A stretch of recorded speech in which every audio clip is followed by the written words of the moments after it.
the question arose, could Africans have achieved all this? Could Africans have achieved this remarkable work in architecture that could be traced back for thousands of years before Christ, before Western civilization had even started? Could Africans have done this? Could Africans have achieved this high advance in mathematics, in physics, in chemistry, in medicine, and so forth? I mean, many of the things we now glorify as modern. Take the Washington Monument, for example, which is an exact duplication of ancient African architecture, which is well known. And most of the columns we see on these stately columns on buildings, which the Greeks, in studying in Africa. What's up, YouTube family? Welcome back to my space. This is Evans Rayola. Guys, thank you so much for tuning to watch today's video. Guys, I'd like to start this video by asking you all a question. Did you know that black folks had civilization long before colonization? You know, many a times we lied to and told that the white folk taught us a lot of these things. They taught us a lot of industrialization, civilization, and all these lies. Did you know that we had a system of governance even long before the white folk came to colonize us, or even before slavery? Family, to speak to us today is Dr. Chancellor Williams, The Destruction of Black Civilization, which is a great issues of race from 4500 BC to 2000 AD. His book is a foundational text in Afrocentric historical studies. It presents a detailed analysis of the decline of African civilization and the systemic factors that led to the subjugation of black people globally. So far, as you'll understand, the black folks had civilization before colonization, but on today's video, Dr. Williams will explain the destruction of the black civilization. Let us watch this video. Once it's done, we will get back and do a critical analysis about the same. Let's watch this, fam. It's an honor being able to meet with you and to talk with you. You have written what many of us consider to be the definitive work about the culture of Africans throughout the world, and you approach it from the standpoint of the destruction of that civilization. Why did you choose the aspect of destruction rather than some other point of view? The aspect of destruction was emphasized for the reason that it was quite clear that the black people in America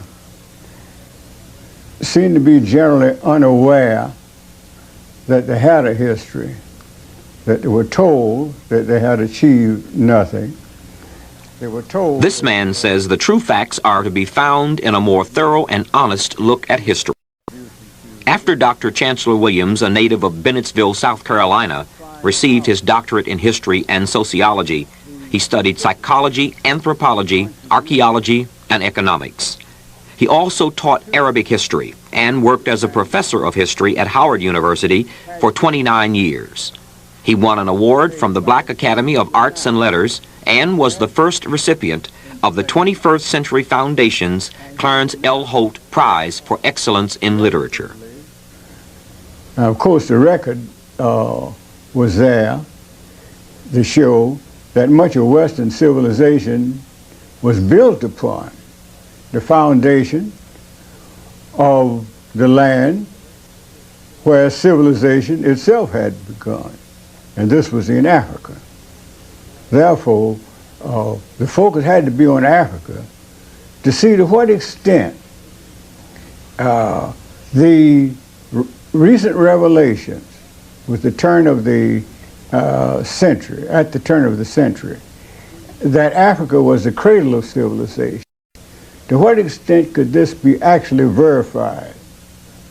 And so my work was directed in the uncovering much of what had been lost, much of what had been disguised, much of what had been stolen, refurbished, reworked, and presented to Western civilization as the work brought from Africa, but presented to Western civilization as the creation of Western man.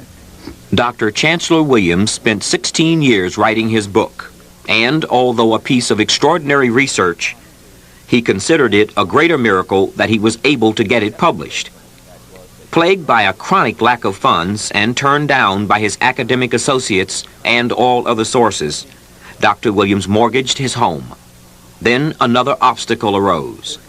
Due to his rapidly failing eyesight, he was forced to abandon his earlier plans for an expanded 3-volume work and had to settle for a condensed version of his research into a single volume, the book we now know as The Destruction of Black Civilization, Great Issues of a Race from 4500 BC to 2000 AD. What did you find out about ancient African civilizations? Well, to begin with, I found out that ancient African civilization was, first of all, the beginning of civilization. I found out that there could be no record found anywhere that antedates the advanced civilization of Africa. And this was the finding of European and other scholars. And they were now gradually admitting it, and when the evidence became overwhelming, the question arose, could Africans have achieved all this? Could Africans have achieved this remarkable work in architecture that could be traced back for thousands of years before Christ, before Western civilization had even started? Could Africans have done this? Could Africans have achieved this high advance in mathematics, in physics, in chemistry, in medicine, and so forth? I mean, many of the things we now glorify as modern. Take the Washington Monument, for example, which is an exact duplication of ancient African architecture, which is well known. And most of the columns we see on these stately columns on buildings, which the Greeks, in studying in Africa, are borrowed from the Africans, remodeled them at Doria, at Corinth, and so forth, gave these columns the name of the cities in which they remodeled them, and gave them a Greek character. They really didn't do much changing. They merely removed the African acanthus leaf at the column and modified, but otherwise it was substantially the same as African. Dr. Williams, were there ever laws and rules that governed the entire continent of Africa? There were laws and rules that governed the entire continent in the same sense that you have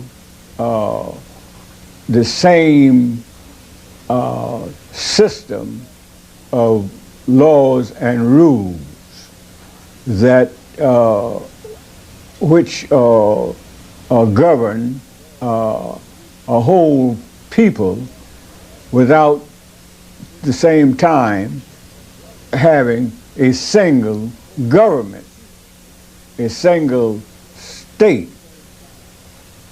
spreading over a whole continent, the second largest in the world. In other words, I'm saying that while Africa, in contradistinction to being a country, was the second largest continent on earth, and while the African people at one time in history occupied the whole continent, and while they were one people in their general culture, in their general religion with certain modification, in their general social laws, in their general legal system, right on down the line. In almost every avenue you could find that there was this kinship. The only thing that they fundamentally different, or where they fundamentally differed, was where, of course, when they divided up and formed separate states, or withdrew, or to form separate societies, and developed different languages from the segmentation or separation from what had been a larger language group, so that there's no problem at all in understanding that you had one people occupying the continent without being under one single state. Dr. Williams, based on your research of history, is it accurate that democracy was born in Greece? No, democracy was not born in any one place.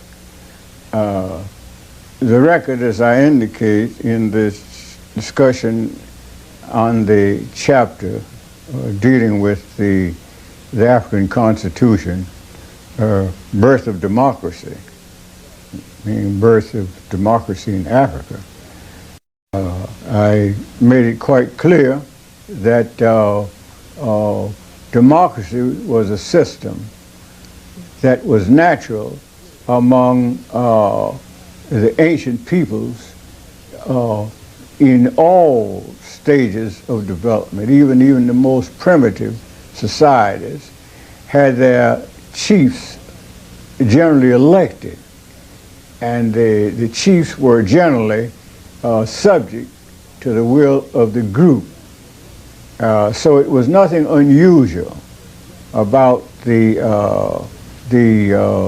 head of the society being subject to the will of the tribe, which was one of the early forms of social organization. The family, the clan, the tribe, the nation, is the progressive step.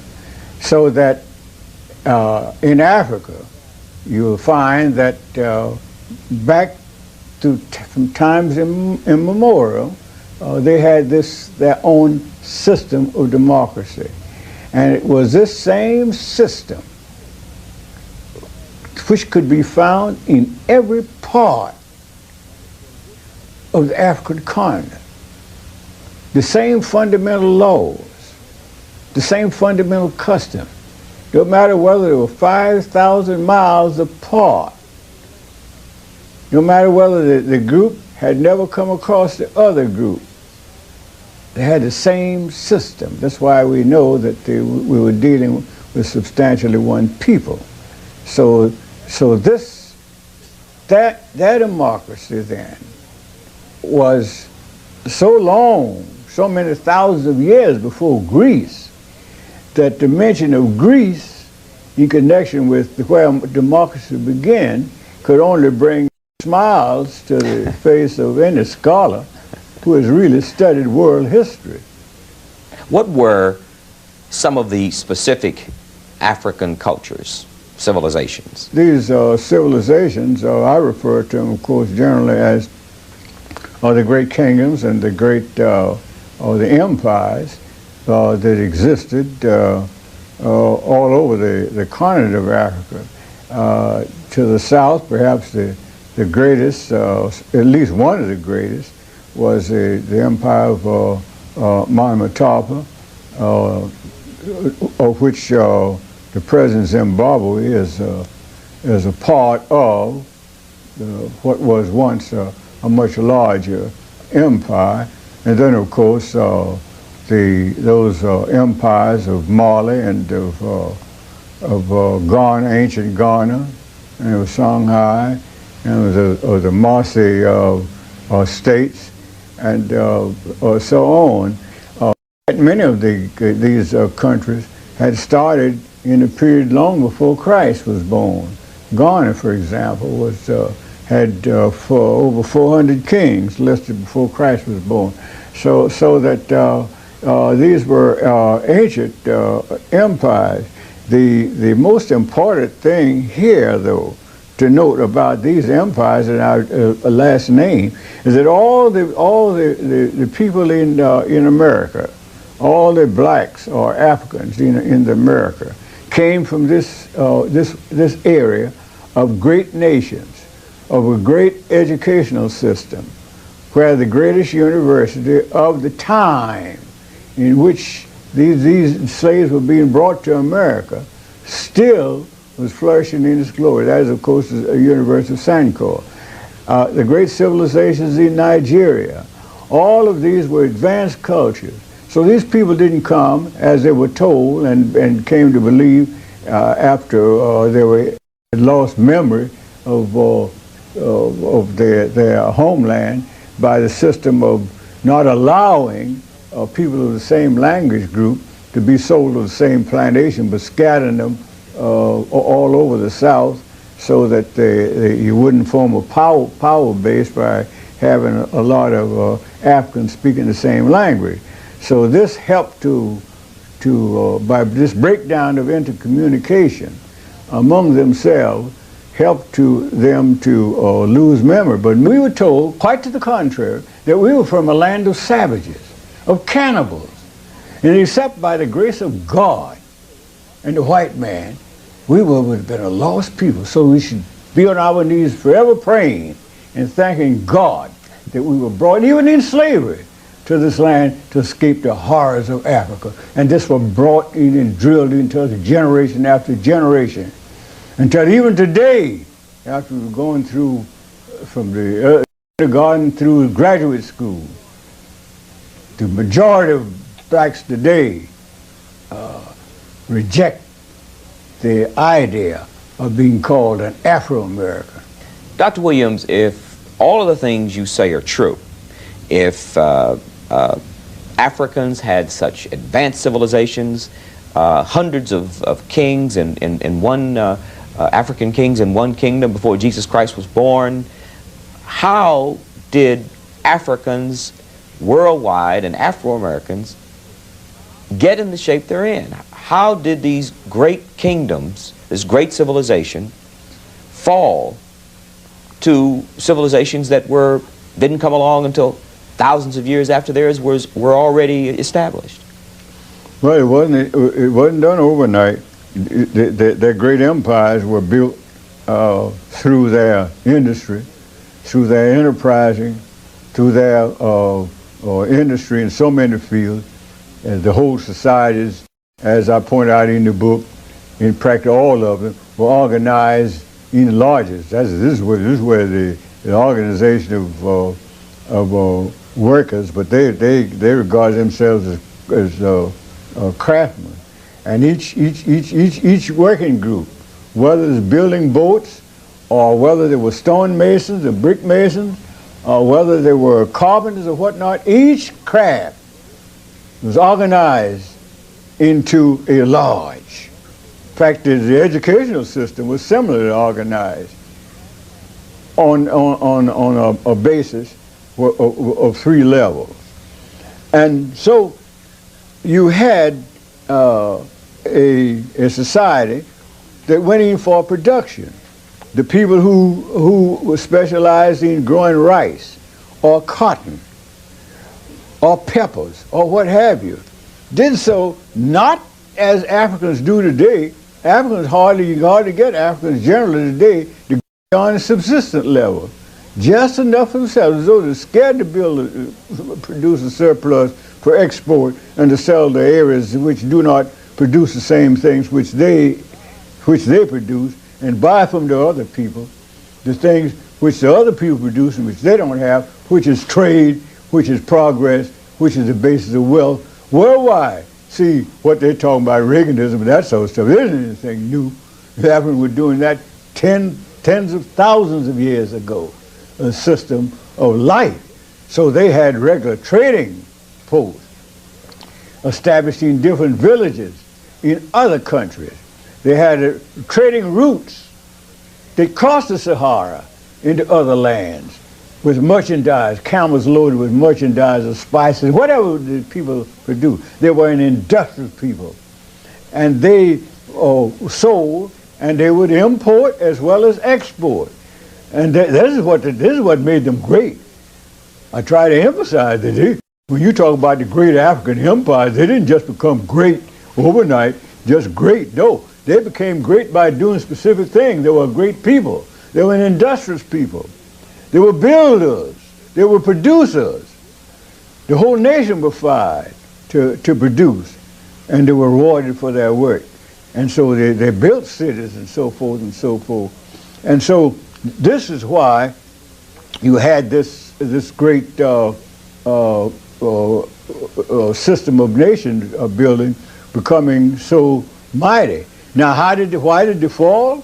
They fell when this began to decline internally, and when the external forces, over centuries of effort, finally gained the day. These nations had laws, strict laws, barring foreigners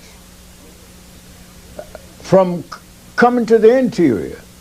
Then the same system of gradually settling around the borders, that is foreign traders, and supposed to be traders, but most of them were geographers and others representing foreign, would establish little trading posts, just ask for permission to establish trading posts on the border. We don't want to come in, we don't come in, we just want to do business with you. We want to sell you what we have, we want to buy some of what you have. Well, the Africans were great traders, always great traders. So that was one of the weaknesses.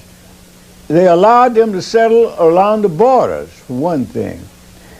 The second thing that happened, and this went on, as I point out in the destruction, for several thousand years before the certain countries were finally taken. And when they were taken, like Egypt, look how many times Egypt was taken and retaken. You say blacks gave up Egypt. Are you saying the Egyptians were black? Of course the Egyptians were black. The name comes from the name itself, has an origin in the name of a black king. So that it became, the Egyptians were black until it became otherwise. They're not black today, and they're just like those who occupy the northern part of the Sudan are not black today. They are partly Arab, mostly Arab, and some of them are mixed, the Afro-Arabs, you might call them. You spend quite a bit of time in your book describing the ancient civilization of Ethiopia. What is it you find important about that civilization? Well, the ancient civilization of Ethiopia was the civilization of what we're talking about when we talk about that whole stretch of land from the Mediterranean to the source of the Nile, which was ancient Ethiopia. So Egypt was nothing but what we call Egypt now, which was Chem, before the name was changed, was nothing but a northern province of the Ethiopian Empire. You have a chapter here, Ethiopia's oldest daughter, Egypt. And I'd like to read you a statement you made and get you to comment on it. You say, the melting pot of the races began around the northern perimeter. The end result was always the same. The blacks were pushed to the bottom of the social, economical, and political ladder whenever and wherever the Asians and their mulatto offsprings gained control. Why is that? Why if with this advanced African civilization, when they interfaced with members of other groups, why did the members of that civilization always end up on the bottom of the ladder? we have always been, as I repeatedly point out, the race of brotherhood seekers. We have been the one who forever have carried on the drive for brotherhood with other people. They have never sought brotherhood with us, never, except for expediency, where they saw an opportunity to play the role of big brother for a while they gain effective control. Now, they're cunning, you see. They study us, and they know this. They have certain basic advantages. They can easily win our confidence, first of all, because Africa, the whole continent of Africa, was known as the land of the religious people. We didn't start all this religion in America, being more religious than the whites. No, this is an African characteristic. We were known from ancient times as the land of the spiritual people, the land of the gods, because we were so religious. The blameless people, Homeless wrote. We were so religious. So this must be kept in mind in this general appraisal. How significant was the oral historian in the reconstruction of African history? Well, the oral historian was indispensable. If you're going to make a comparative study of history, in which you're going to compare what had been written, and since it all was written by foreigners, with what the Africans themselves had written, and the records of their mind, and the records of their mind turned out to be as accurate, as unerring in many respects as what is written in books. Family, many a times people do not talk about the African civilization before colonization. Many a times when we talk about industrialization, we say that the white folk taught the black folk. When we talk about religion, they also say the white folk taught the black folk. When we talk about education, the white folk introduced education and all these forms of syllabus to the black people. When we talk about any forms of technology, it's always about the white folk teaching the black folk. Family, this is not necessarily truth. Black people are actually people who are civilized long before colonization and slavery. And guys, on today's video, just like you've seen, Dr. Williams explains the destruction of the black civilization. Here are some of the key themes in this topic. Number one, African civilization before colonization. Williams emphasizes that Africa had advanced civilizations long before European colonization. He highlights powerful kingdoms like the ancient Egypt, Kemet, a center of learning, architecture, and governance. We were governing ourselves, a center of architecture. That's a lot of technology. Construction, you know.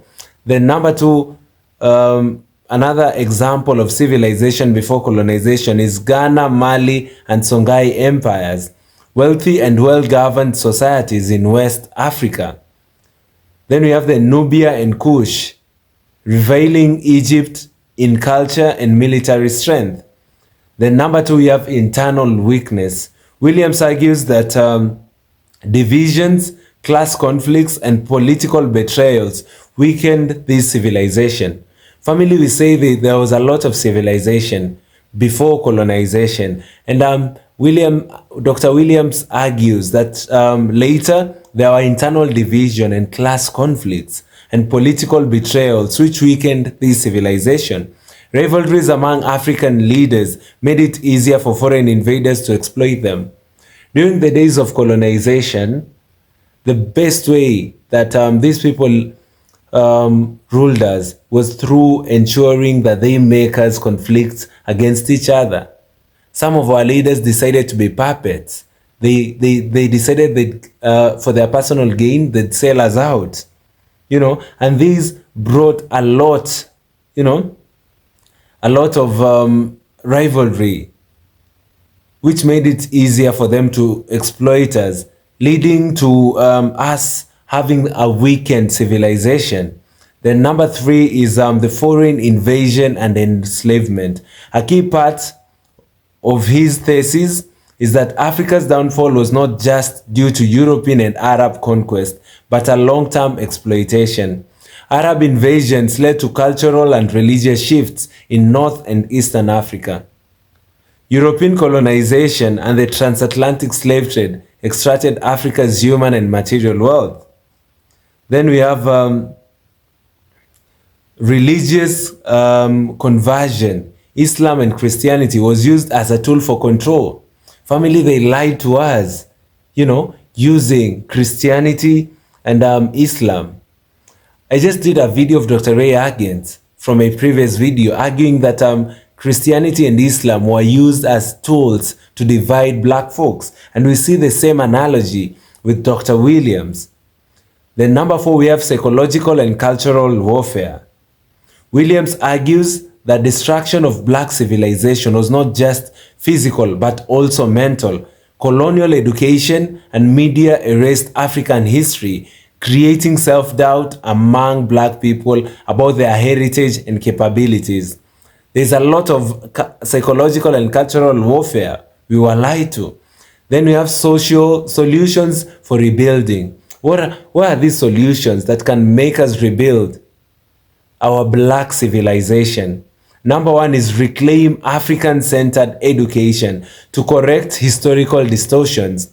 Family, for us to be able to solve things from our past, we must, number 1, understand our history.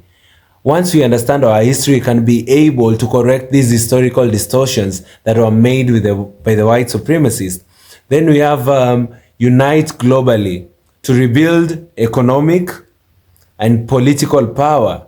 Then we develop self-reliance rather than developing on external systems. There's been a lot of controversies and criticism in the works of Dr. Williams in regards to the downfall of the black civilization. Some scholars critique Williams' work for its broad generalization and lack of extensive primary sources. However, it remains influential in Pan-African and black nationalist circles. Family, let me know what you think about this video. I find Dr. Williams' teaching to be very, very instrumental, and these ones would help us, black folks who are unable to understand our history as a people. We should know that we were people with a lot of civilization before our downfall, when now the white supremacists came in, when he made us fight against each other.